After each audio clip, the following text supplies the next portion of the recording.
So you're a student here. Do you mind if I ask what school you are attending? Yeah, so I'm attending GenkiJacs here in Fukuoka. Do you have any prior experience learning Japanese before coming to GenkiJacs? And second part, would you recommend someone coming along to do this same journey that you're doing to study before coming, even at a beginner level, Yes. intermediate, whatever it may be? What, if any, parts of the Japanese language have you found difficult or challenging so far? It's getting hot. Welcome back to the channel and welcome back to the vlog, and today is a special one. And before we get into it, the weather is looking gorgeous here today. The flowers are blooming and I couldn't be happier. So today we're doing part 2 of interviewing students. So if you haven't caught the first video that I did around this, I'll link it above. But today I'm interviewing students from my school, GenkiJacs, here in Fukuoka. Now, if this is your first time watching and you do enjoy this, consider subscribing and leave me a comment below on where you're from, because I want to know where you're viewing this from. And as always, if you have been here before, welcome back, legends, and I've absolutely appreciated chatting to all of you in the comments and getting to know all of you and where you're from. We are growing so fast and I can't appreciate that enough, and all the support that you guys are giving me. So again, thank you so much to all of you. All right, guys, without further ado, let's get into today's video. Can you introduce yourself and what you're doing here in Japan? So my name is Theo, I am from France, and I am a language student, and I arrived a few months ago. Cool, awesome, man. Welcome. Thank you. So my name's David, I'm 27 years old and I'm currently enrolled in a language school. Awesome, buddy. And where you actually come from? I'm from Switzerland. My name is Michaela. I'm 18. I'm from America, Texas, and I'm studying Japanese for 18 months. I'm Casey. I'm from Ohio State in America, and I'm studying Japanese on a student visa here in Fukuoka. And how long have you been in Japan, and have you actually been here before? So I've just been here for a little bit over 2 months now, but it's not my first time in Japan. I've been here 3 times before. So yeah, I've basically been on the mainland though, so Tokyo, Kyoto, all the classic sightseeing cities. So far, it's been 2 months, and I have come once before last year for a 9-day trip, but it's my first time in Fukuoka. I've been in Japan for 2 months now, and I have been to Japan. I've been Japan 4 times before this, just for travel. So probably altogether about like 6 months total in Japan. Oh no, this is my first time, and I arrived April, in the early April. Around the start of April. Yeah. And what made you actually choose Fukuoka? Well, it was by the beach, and it was also cheap. That's very true. You sound like a similar mindset, 'cause like being near the water and by the beach, this city is perfect for it, right? Yeah, Nagoya was just too, what do you say in a word, like Slow. slow, modern. I don't know. I like the energy of Fukuoka. I did my own research about other language schools in Tokyo and around, but in the end I decided Fukuoka is a city I haven't been to before, so Yeah. I thought I wanted to see something new. It's a good city here, man. Like, it's very chill, you know what I mean? And it's you have that good balance of, you know, nature, beach, city. That's what a lot of people kind of say about this place, but yeah, it's pretty good spot out. It's way more laid back than Tokyo for sure, especially when you talk to the people here. They're way more open than the people in Tokyo. In Tokyo, I felt like there was a lot more distance between the people and myself. So yeah, I love the vibe here in Fukuoka. Probably one of the coolest cities I've been to so far, for sure. I agree, man. I agree. How have you found living in Japan so far, and have you faced any challenges, any challenges there? Okay, the life in Japan is quite cool. Like the people are really kind of kindful, Yeah. and Nice. they will help you if you need like anything. But in the beginning, like the paperwork was a bit like A lot. yeah, exactly. you have the word a lot, but it's fine. It was my goal. I came here to enjoy Japan, and it's mandatory, so I had to. Everything is so clean, people are so nice, and Very true. yeah, Yeah. it's really different from my country on those points. Yeah. But I like it. Being in Japan, it's much more convenient than America, definitely, with like public transportation and whatnot.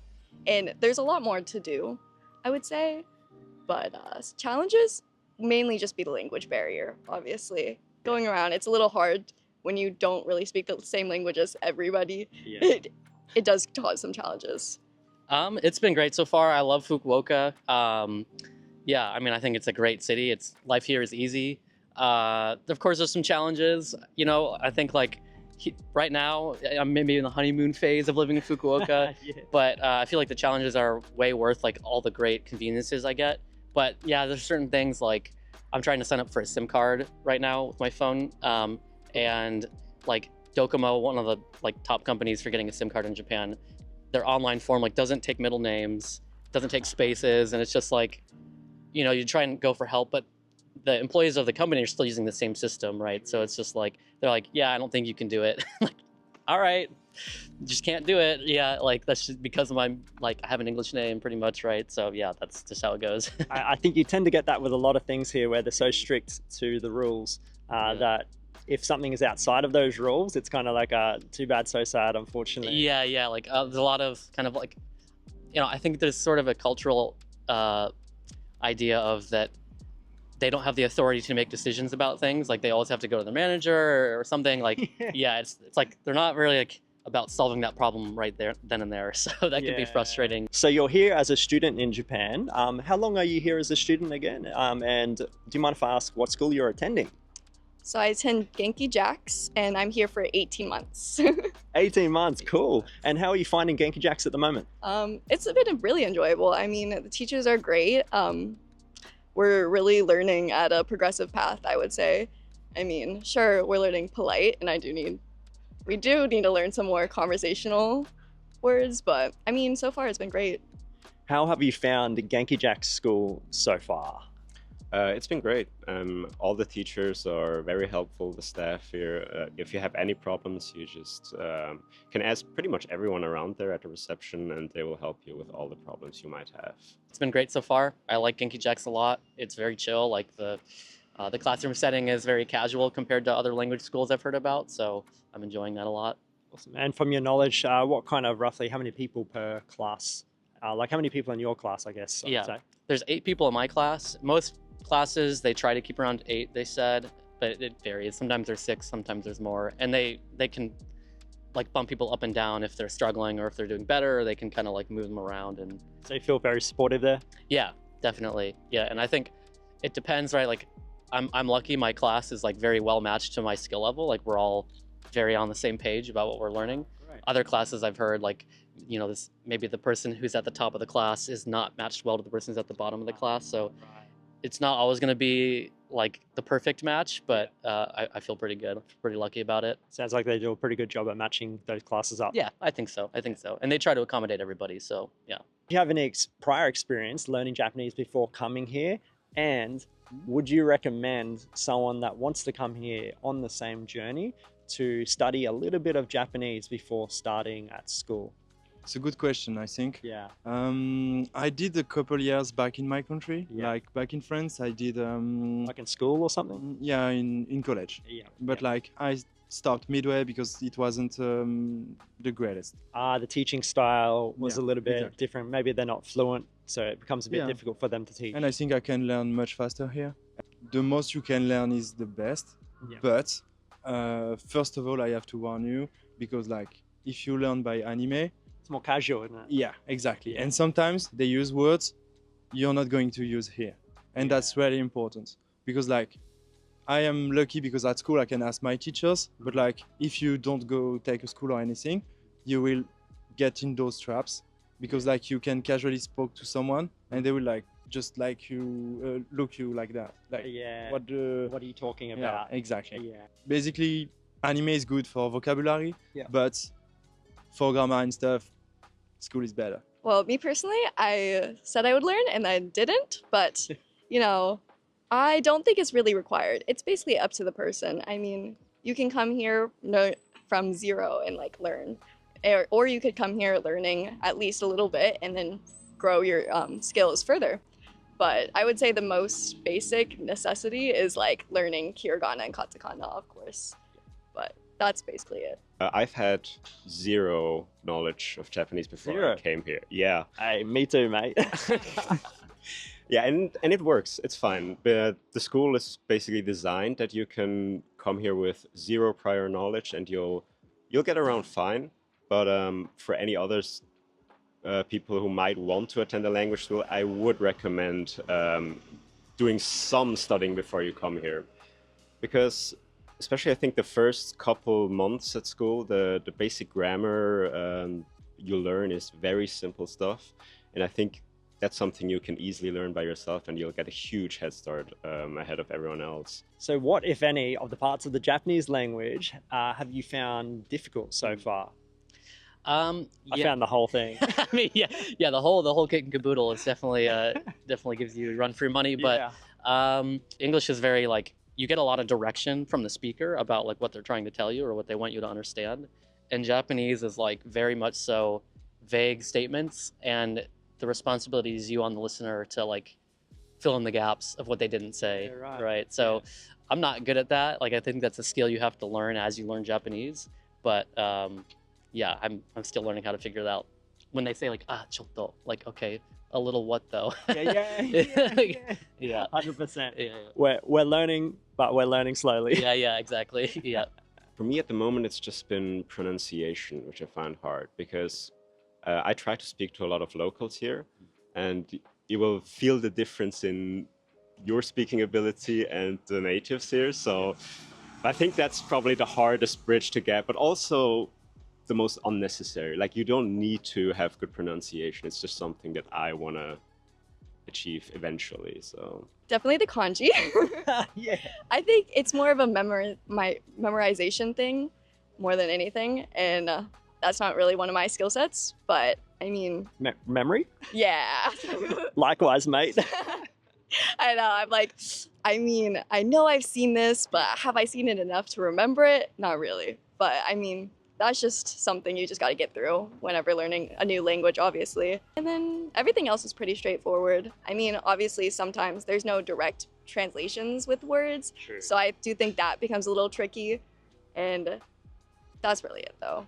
Do you have any advice for anyone wanting to come to Japan to study Japanese? do some prior study.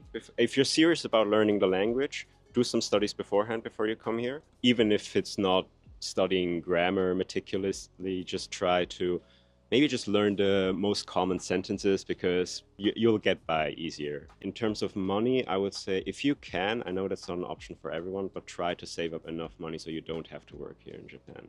I think you'll deny yourself a lot of fun and freedom if you work here. So if possible, try to save up enough money before coming here. Research more about the culture, I would say, if you haven't been here before. There are some things that I see foreigners do that I'm like, ooh, could be a little disrespectful and whatnot. Anything specific there? An example would be on the bus, like I've seen foreigners talk on their phones. It's not very respectful for anybody in that situation. Absolutely. And on the transportation fact there is, on trains or buses here, they are dead quiet. It's like a library on there. And for me, yeah, in comparison to Australia, which is the absolute opposite, it's so nice to see people as a mass society respecting that culture of respecting the others around you and being quiet, right?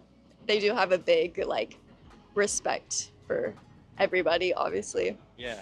Their culture is very dependent on that. Think about like what experience you want. So GenkiJacs, for instance, I did a bunch of research and landed on this school because this whole experience of living in Japan and studying language is a break from work for me. I didn't like my career back in the US, so this is kind of like a more, I want to chill and like just take some time and figure out what I want, and I'll learn Japanese while I'm doing that. So GenkiJacs is like a more casual school that's more accommodating for that sort of mindset. So I think it's a very important question that I have mentioned before in my videos, is that you need to ask the right questions when looking for a school, and reaching out to those schools and asking those specific questions around your requirements for Japanese, such as learning styles that they do and all that kind of stuff, and support structures from the school is so vital in answering those questions before coming here, because if you don't, you could be stuck in a bit of a tricky situation. Yep. And I sent some emails to GenkiJacs, just like you mentioned, and they were very upfront saying like, well, if you did want to pass the N2, we're not really focused on studying for that specifically. So if you're serious about that, you might want to consider a different school. It's like, I really appreciate that response, right? They're not trying to hide anything about that. Yeah. So what would you say that GenkiJacs' main focus is for their students? So GenkiJacs mainly focuses on getting people to talk to each other and just be able to like have communication. Just communication, have an honest conversation, and they focus a lot on like casual style conversation too, which I like. And finally, buddy, to the best of your ability, do you think you could introduce yourself in Japanese for the people watching? おはい。でき Hey, confidence, I like it, brother. いや私はテオです。26歳です。フランスから来ました。私は留学生。チェスが好き。毎日チェスをします。アニメが大好き。私はミケラ、18歳です。アメリカから来ました。私は元気ジャックスの学生。こんにちは。私はデイビッドです。スイスから来ました。私は27歳です。今は日本語の学生です。私はケイシーです。アメリカのオハイオ州から来ました。福岡市は静かさと賑やかさのバランスが完璧だと思いますから、福岡で日本語を勉強しています。よろしくお願いします。Fantastic, mate. Thank you, champion. Yes, thank you. I absolutely appreciate your time today and giving the information that people, I'm sure they're going to find it very helpful. Yeah, hopefully. ぜひ福岡来てください. Please come to Fukuoka. It's a great city. Yeah, hope to see you here. Excellent, mate. I appreciate it. Thanks, buddy. Cool. So what did you think? Did you find the information helpful? Let me know in the comments below if you have any further questions and I can pass them along, or any further questions for myself too that I can answer to help you guys out. I just want to say a huge thank you to David, Michaela, Casey and Theo for lending their time today and sharing their experience so far. But that's all for today, guys. Thank you so much for watching once again, and I'll see you on the next one. Ciao mata, and I'll see you soon.